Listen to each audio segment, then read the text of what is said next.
ये भी एक बहुत डिस्प्यूटिंग क्वेश्चन है. There are so many decided cases are there कि मूवेबल किसे बोलेंगे और इमूवेबल किसे बोलेंगे. तो चलिए जी हम समझते हैं कि मूवेबल और इमूवेबल प्रॉपर्टी के बीच में क्या अंतर है, क्या डिफरेंस है. और मैंने इसके बहुत ही सुंदर बहुत खूबसूरत नोट्स बना रखे हैं, लेकिन पहले डिटेल में प्रोविजन को समझेंगे और फिर क्रक्स जो मैंने मेंटेन कर रखे हैं उससे लर्न करेंगे, क्योंकि सीएस में लर्न करना भी जरूरी है. अगर पास होना है तो समझने के साथ साथ आपको कहां से याद करना है ये भी बेहद जरूरी है. क्लियर. तो चलिए मूवेबल प्रॉपर्टी की बात करते हैं. अगर हम बात करें मूवेबल प्रॉपर्टी कहां पर डिफाइन है तो टोपनिका मेरे यहां डिफाइन नहीं है. It means movable property is not defined under transfer of property act. Transfer of property act ने मूवेबल प्रॉपर्टी को डिफाइन नहीं किया है भाई और बहनों. अच्छा जी. तो अदर कानून की मदद से with the help of other laws, with the help of other statutes हमने कोशिश करी इसको डिफाइन करने की. तो जिसका कोई नहीं होता उसका होता है जनरल क्लॉजेस एक्ट. क्या होता है? जनरल क्लॉजेस एक्ट ने कहा कि मुझे कुछ कहना है, हमने कहा कह दो ना, कि ये कहता है प्रॉपर्टी ऑफ एवरी डिस्क्रिप्शन. अब देखना इन्होंने कहा भी क्या, property of every description except immovable property. It has been defined as to mean a property of every description except immovable property. The Registration Act मतलब ये कह रहा है हर वो चीज मूवेबल है जो इमूवेबल नहीं है. काहे को पागल बना रहे हो? मतलब except immovable property, every property is movable property. ए भैया जी आगे सुनिए. आगे रजिस्ट्रेशन एक्ट कह रहा है जी मुझे भी कुछ कहना है. हमने कहा आप भी कहो साहब, जनाब कहिए कि मूवेबल प्रॉपर्टी टू इंक्लूड, यहां पे इंक्लूड करिए इन्होंने property of every description, property of every description excluding immovable property. सिर्फ किसको छोड़ के? But including standing timber, growing crops and grass. Standing timber, growing crops and grass. Including, include किया है स्टैंडिंग टिम्बर, ग्रोइंग क्रॉप्स और grass. Include है तो इसका मतलब मूवेबल प्रॉपर्टी है. माइनस माइनस क्या हो जाता है और प्लस प्लस क्या हो जाता है? Minus plus. सॉरी. अब इधर देखिए आप, यहां पे इन्होंने क्या कहा, एक्सक्लूड किसे किया, अपने यहां से किसे हटाया, इमूवेबल प्रॉपर्टी, और इंक्लूड किसे किया, स्टैंडिंग टिम्बर, ग्रोइंग क्रॉप और ग्रास. अब आप बताइए एज पर registration act standing timber, growing crops and grass are movable और इमूवेबल? ऑब्वियस सी बात है मूवेबल प्रॉपर्टी. आगे देखो, आगे एक और चीज बताई गई है. For the purpose of law movable property is sometime regarded as immovable property. मतलब कुछ स्थिति ऐसी उत्पन्न हो जाती है जहां पे प्रॉपर्टी है तो मूवेबल लेकिन उसे इमूवेबल मान लिया जाएगा. मैं बताऊंगी आगे चल के, लेकिन उसे क्या मान लिया जाएगा? इमूवेबल. दिस में happen when a thing of a settle is attached और एम्बेडेड इन अर्थ. कोई चीज अगर अर्थ में, जमीन में डाल के अटैच कर दी गई है. फॉर एग्जाम्पल समरसेबल आपने सुना है, पानी निकलता है. मूवेबल इमूवेबल है तो मूवेबल, लेकिन उसको परमानेंटली क्या कर दिया? अटैच कर दिया. तो वो मूवेबल है या immovable? That movable is convert into immovable. झूले है तो मूवेबल लेकिन परमानेंटली अब उसे लेके थोड़ी ना घूम सकते हैं कि चलो वाव को लेके आज शादरा चलते हैं, चलो वाव को लेके आज लक्ष्मीनगर चलते हैं, चलो आज आईटीयू चलते हैं, आज मालवीय नगर चलते हैं. Is it possible? So that is immovable. For example, if a machinery or plant is installed on the land, the question arises whether machinery or plant is a movable or immovable property. If machinery is fixed on land permanently, it becomes immovable property. Please try to understand. Here plant means not a paid. Plant means not a paid. Here plant means a plant and machinery. Plant and machinery. आपको एक chapter में पढ़ाऊंगी that is the interpretation of statutes. क्या बताया मैंने? Interpretation of statutes. उसमें नियम होते हैं. अगर प्लांट एंड ट्रीज है तो वहां प्लांट का मतलब पेड़ है, उसके साथ वाले शब्द से मीनिंग लिया जाता है. साथ वाले शब्द से मीनिंग लिया जाता है. अगर प्लांट एंड ट्रीज है तो वहां पे प्लांट का मतलब पेड़ है, लेकिन अगर प्लांट एंड मशीनरी है तो वहां पे प्लांट का मतलब मशीनरी से कनेक्टेड है, जो प्लांट लगाया जाता है सामान बनाने के लिए. तो ये कह रहे हैं कि आपने देखा होगा कुछ मशीनरी ऐसी होती हैं जो मूवेबल होती है, पोर्टेबल होती है, जो कि ट्रांसफर हो सकती हैं आराम से, जिसके पहिए लगे होते हैं, जिसके क्या लगे होते हैं, पहिए लगे होते हैं, जो एक जगह से दूसरी जगह ले जा सकते हैं। लेकिन कुछ मशीनरीज ऐसी होती हैं जो आप एक जगह से दूसरी जगह मूव नहीं कर सकते, वहीं फिक्स कर दी। जैसे मैंने आपको एक एग्जांपल दिया कि जैसे शुगर फैक्ट्री होती है, अगर आपने देखी हो, या जो पतली वाली शुगर बनती है, क्रशर जिसे बोलते हैं, वहां पे फैक्ट्रीज होती हैं, तो ऐसे बहुत सारी मशीनरीज लगाई जाती हैं। तो मशीनरीज लगाने के लिए जमीन में नींव खोदी जाती है। अब मैं आपको लॉजिक बताती हूँ। नींव खोदी जाती है, उसमें फाउंडेशन बनाया जाता है। क्या बनाया जाता है?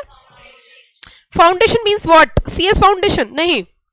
फाउंडेशन का मतलब होता है एक नीचे से जमीन खोदकर नींव तैयार की जाती है और उसके ऊपर नट बोल्ट्स दिए जाते हैं और वो मशीन उस पर रख के नट कस दिए जाते हैं, बोल्ट्स कस दिए जाते हैं। अगर आप समझ लो मेरी भाषा को, तो मुझे हर तरीके का ज्ञान है, मिस्त्री वाला ज्ञान भी है, टीचर वाला ज्ञान भी है। तो क्या होता है कि जैसे मशीनरी है, तो उसको आप, भारी मशीन है, उसको वहां पे रखोगे तो जब वो चलेगी तो गड़गड़ गड़गड़ गड़गड़ हिल जाएगी वो, तो यस और नो। तो उसके लिए फाउंडेशन तैयार किया जाता है। फाउंडेशन मतलब समझ रहे हो?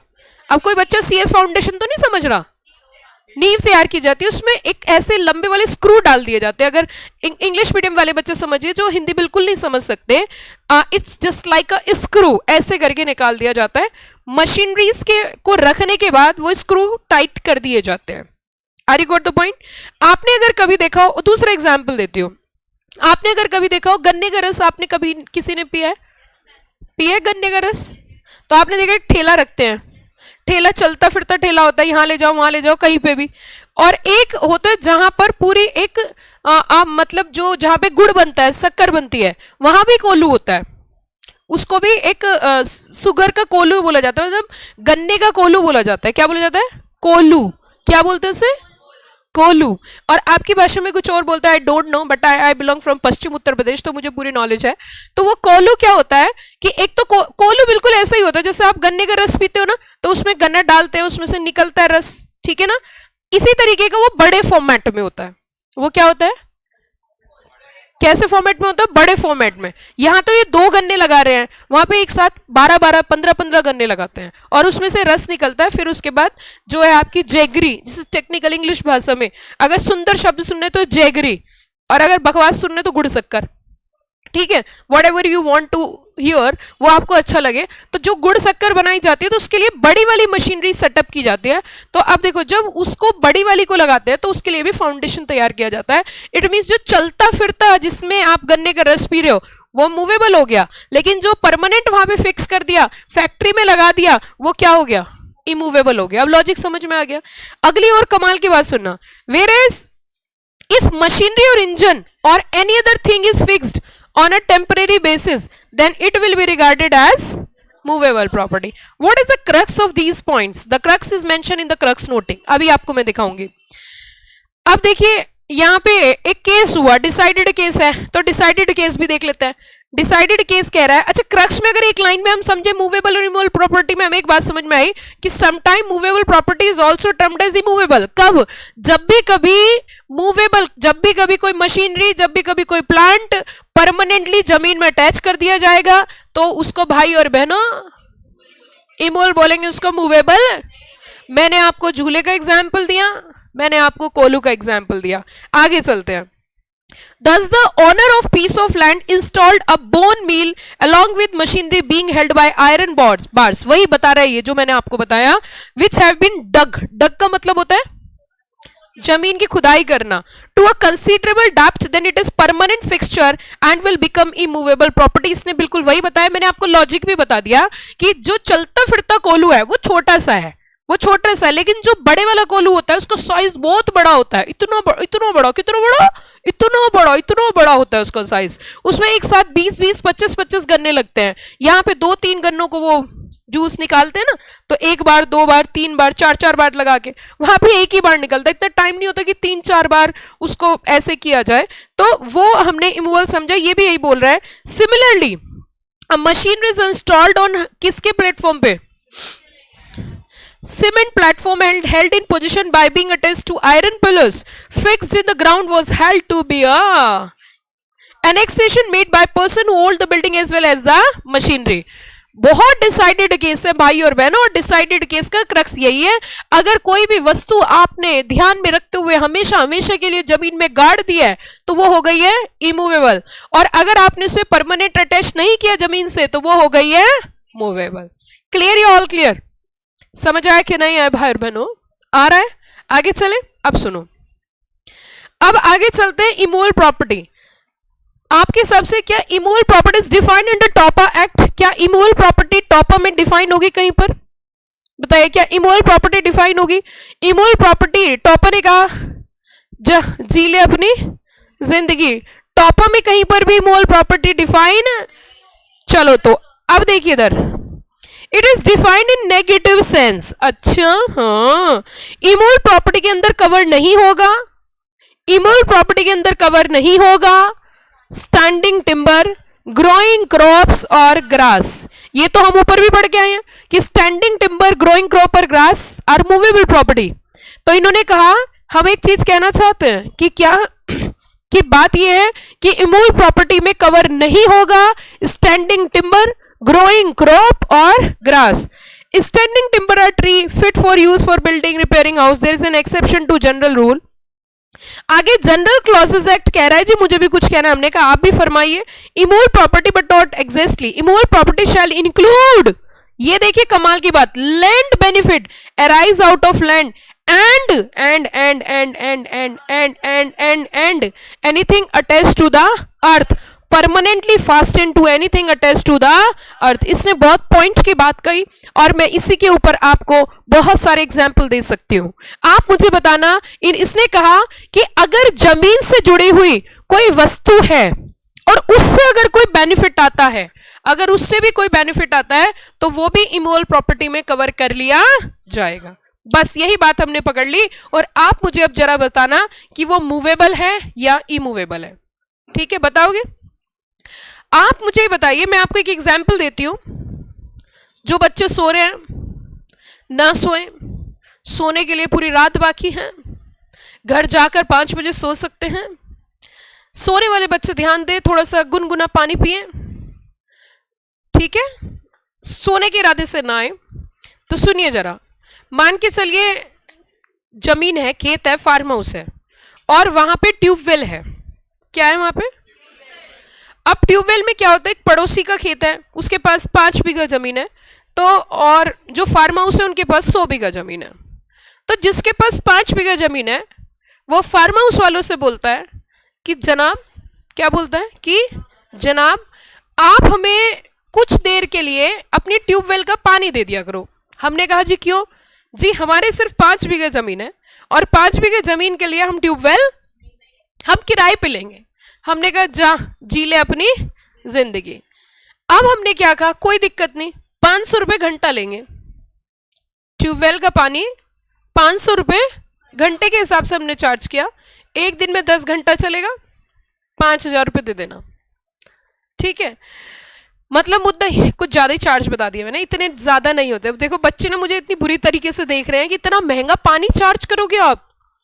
मान के चलिए 20 रुपए घंटा है, that is possible, I think so 20 रुपए का रेट तो होगा। हाँ, आपको कैसे पता? अच्छा आपके खेत है, आप यही काम करते हो? पानी तो फ्री में भी दिया जा सकता है, आप चार्जेस लेते हो? तो अच्छा आप मतलब रेंट पे पानी लेते हो, ठीक है, कोई बात नहीं। तो अब क्या होता है, एक्चुअली ये स्थिति वहां पे उत्पन्न होती है जिनके पास थोड़ी कम जमीन है, क्योंकि ज्यादातर जमीन पहले टाइम में पता क्या होती थी, जमीन कैसे होती थी? पहले टाइम में राजा कॉन्सेप्ट था। राजा कॉन्सेप्ट मतलब जैसे अभी मैंने एक एग्जांपल दिया था ना थोड़ी देर पहले, किसका दिया था? कौन लड़का था वो? अरे एक लड़के का नाम लिया था ना अभी, शिब्बू। शिब्बू शिब्बू का एग्जाम्पल दिया था। आप कभी, मैं आपको बताती हूँ, अभी भी कुछ जगह राजा का कॉन्सेप्ट है जहां पे राजा रानी का कॉन्सेप्ट चलता है। आपने अगर कभी, हाँ राजस्थान में तो है ही, मैं उत्तर प्रदेश में बताती हूँ, है ना, राजस्थान में तो जो है ही, उत्तर प्रदेश में बताती हूँ। अगर आपने एक जगह सुनी है, माता का मंदिर है वहां पे, Shakumbhari Devi, that is situated in बिल्कुल border of Uttar Pradesh, border line पे, यूके और यूपी के बीच में, बिल्कुल बॉर्डर लाइन पे आप मान सकते हो, वेरी नियर टू सहारनपुर। सुना है कभी सहारनपुर? कितने बच्चों ने सुना है सहारनपुर? अरे आपने तो सबने सुना है। तो सहारनपुर से पास पड़ता है, बहुत ज्यादा दूर नहीं पड़ता, 50 किलोमीटर के आसपास पड़ता है। वहां पे शाकुंभरी देवी का मंदिर है। आप कभी मंदिर में जाओ, अगर माता रानी की आपके ऊपर कृपा बरसे और आप वहां दर्शन करने के लिए जाओ, तो वहां पे दो अच्छी चीजें आपको मिलेंगी। क्या क्या मैं बताती हूँ आपको। पहली अच्छी चीज है कि अगर आप बरसात के मौसम में गए तो आप हमेशा हमेशा के लिए जा सकते हो। पूछिए कैसे? क्योंकि जब मंदिर में दर्शन करने जाते हैं तो बीच में पड़ती है एक नदी टाइप की होती है, वैसे वो खाली रहती है, लेकिन जब बरसात होती है तो उसका पानी अचानक से आ जाता है, और पानी इतनी रफ्तार से आता है कि आप और आपकी गाड़ी कहाँ चली जाएगी पता ही नहीं चलेगा। तो इट डिपेंड अपॉन सिचुएशन, कृपा है ना। तो एक तो ये बात है, एक तो ये एडवेंचर है, वहां पे तो गाड़ी उस नदी के अंदर से निकाल के लेके जानी पड़ती है, और सब लोग आते जाते हैं, ऐसी कोई बहुत बड़ी बात नहीं है, बह जाती है फिर आगे से मिल भी जाती है। तो तो दूसरी चीज ये है वहां पे कि आप मंदिर के माता रानी का मतलब जैसे बहुत सारे मंदिर होते हैं, उनमें से एक बहुत फेमस टेम्पल है शाकुंभरी देवी। तो वहां पे क्या है कि वहां पे रानी का कॉन्सेप्ट है, राजा रानी का कॉन्सेप्ट है, और वो पूरा जो क्षेत्र है काफी दूर दूर तक, इवन जो मंदिर में पूरा चढ़ावा भी आता है वो भी उन्हीं के यहाँ जाता है, वो पूरा उन्हीं को ही मतलब वरदान मिला हुआ है, वही उस पूरे चढ़ावे को भी लेते हैं। और वहां पे एरिया है बहुत बड़ा, और वो पूरा एरिया उन्हीं राजा रानी का है।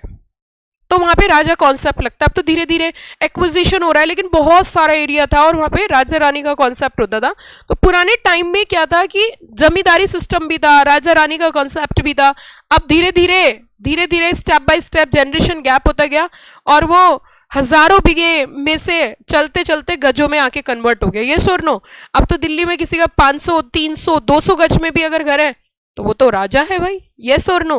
तो इसी तरीके से सिस्टम चलता था। तो अब यहां पे जरा समझिए आप, मैंने क्या बताया कि मान के चलिए ट्यूबवेल है, क्या बताया मैंने? ट्यूबवेल है, और ट्यूबवेल से रेंटेड वाटर आप दे रहे हो, पानी दे रहे हो किराए पे, और किराया जो आ रहा है 20 रुपए घंटा 30 रुपए घंटा, तो वो जो 30 रुपए घंटे 20 रुपए घंटे जो लिए जा रहे हैं, तो आपके हिसाब से वो जो पैसा आ रहा है वो मूवेबल है या इमूवेबल है? द पॉइंट इज दैट, क्या वो मूवेबल है या इमूवेबल है? सोच के बताइए। Movable immovable? पक्का? कैसे? क्योंकि इन्होंने यहां पे कहा, सुनिए इन्होंने क्या कहा, एनी बेनिफिट, कोई भी अगर बेनिफिट भी अराइज होता है out of land and thing attach to earth, और permanently fasten to anything attach to the earth, मतलब अगर लैंड से परमानेंटली कोई चीज अटैच है और उससे अगर कोई बेनिफिट अराइज होता है तो वो भी किस में आ जाएगा? इमूवेबल में। क्लियर या ऑल क्लियर? आगे देखिए, आगे देखिए, registration act expressly includes under immovable property the benefit arise out of land. अब मैं आपको एक एग्जाम्पल देती हूं, एक एग्जाम्पल देती हूं। मान के चलिए किसी ने मछली पालन कर रखा है, मछली पालन समझते हो? एक तालाब बना रखा है, उसमें मछली छोड़ रखी है, और वो मछली पालन करके वो जो मछली पालन है मतलब वो पूरा जो प्रोजेक्ट है वो किसी को रेंट पे दे दिया। मूवेबल है मूवेबल है? Movable immovable? ठीक है। उसी के साथ साथ अब देखिए हेरिडेटरी अलाउंसेस, ये कौन बताएगा? हेरिडेटरी अलाउंसेस किसी ना किसी को जरूर मिले होंगे। हेरिडेटरी अलाउंसेस, पूर्वज, हेरिडेटरी तो पूर्वज ही होता है। क्या होता है जल्दी बताइए। ऑडियो वीडियो क्लियर है ना बच्चों? बेटा ये जो तुम मैसेज करते हो,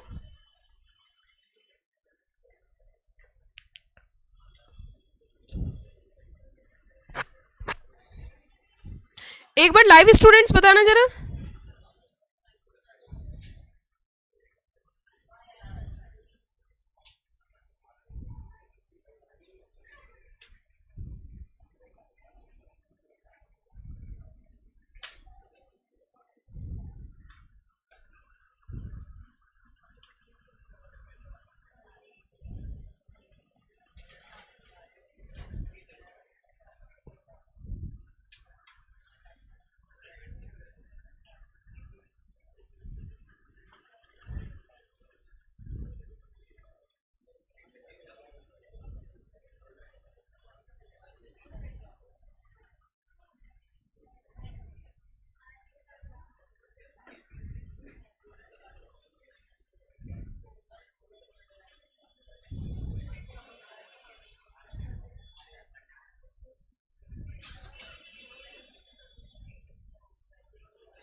क्लियर है बेटा, यहां से क्लियर है, मैंने चेक कर लिया, प्रॉपर क्लियर चल रही है क्लास में, कोई इशू नहीं है।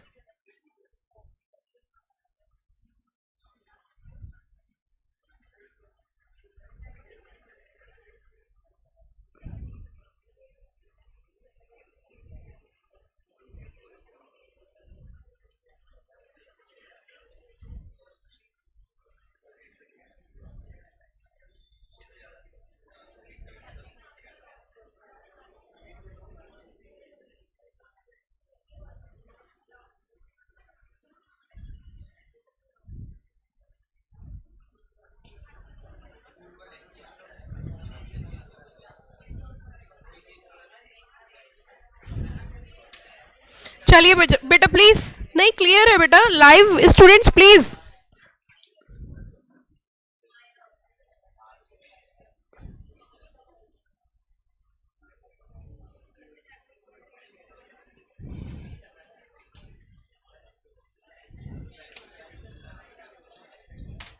प्लीज अब इधर देखिए, प्लीज नो टॉकिंग।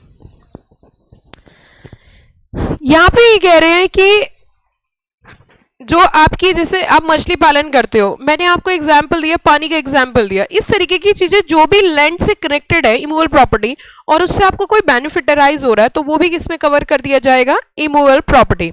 अब एक चीज आप देखिए, यहाँ पे ग्रोइंग क्रॉप्स की बात कर रहे हैं, it includes all vegetable growths which have no existence apart from their produce such as palm leaves, sugarcane, etc. Grass is movable property, but if it is a right to cut grass, it would be an interest in land and hence forms immovable property. क्या कहने का मतलब, जरा कौन बताएगा? Grass, वैसे grass movable है immovable है? Grass movable immovable? Of course movable. आगे क्या कहते हैं, grass is movable property but if it is a right to cut grass, right to cut grass, ध्यान दीजिए, right to cut grass, it would be an interest in land. समझे ना बात को? नहीं समझे? नहीं समझे? Any benefit arise to the land.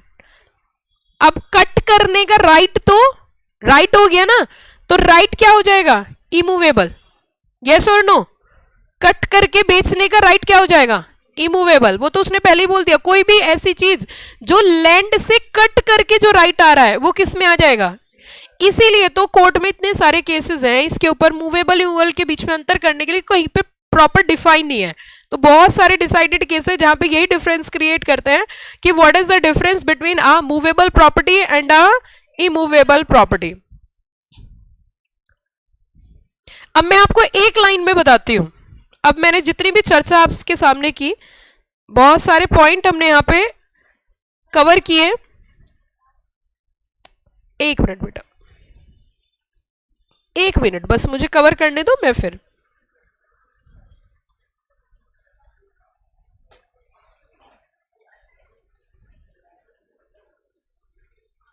एक डिसाइडेड केस और देख लेते हैं, फिर उसके बाद please no talking. The distinction between movable and property was explain in the case of Sukriya Kuldeepa by Holloway JS. Movability may be defined to capacity of a thing of suffering alteration.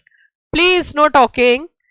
Immovability, for such alteration, a piece of land in all circumstances is immovable if a thing cannot change its place without injury to the quality of its immovable.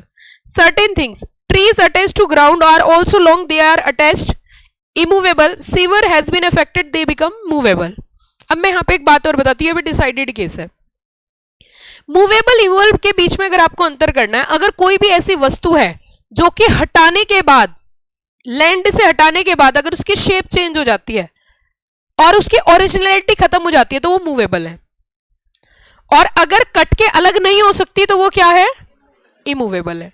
अगर cut के अलग हो रही है, उसकी shape change हो रही है, तो वो क्या हो जाएगी, मूवेबल। जब तक जमीन पे पेड़ खड़ा हुआ है वो इमूवेबल की कैटेगरी में आएगा, लेकिन काट के अगर बेचोगे तो मूवेबल हो जाएगा। क्लियर या ऑल क्लियर? अब एक लाइन में समझ लो, अगर हम बात करें what do mean by the immovable property, इस लाइव स्टूडेंट्स आप भी ध्यान से सुनना, इमूवेबल प्रॉपर्टी में वो सब आ जाएगा, इमूवेबल प्रॉपर्टी में वो सब आ जाएगा जो कि लैंड से अटैच है या फिर लैंड से कोई बेनिफिट अराइज हो रहा है। मैंने एक लाइन में सम अप कर दिया। इमूवेबल प्रॉपर्टी में हर वो चीज आ जाएगी जो कि लैंड से अटैच है एक बात, या फिर लैंड से कोई बेनिफिट अराइज हो रहा है। क्लियर, ये ऑल क्लियर? अब समझ में आएगी पूरी कहानी। अब हम इसको एक क्रक्स नोटिंग से, जो कि हमारे एग्जाम के लिए बेहद जरूरी रहती है, उससे हम इसे कवर करेंगे, जो कि हमारी क्लासेस की मेन थीम है, जिसकी वजह से बच्चे बहुत आराम से पास हो सकते हैं और रैंक में आ सकते हैं। वो अब हम यहां पे कवर करेंगे, इसे लर्न करेंगे कि क्या कहानी है।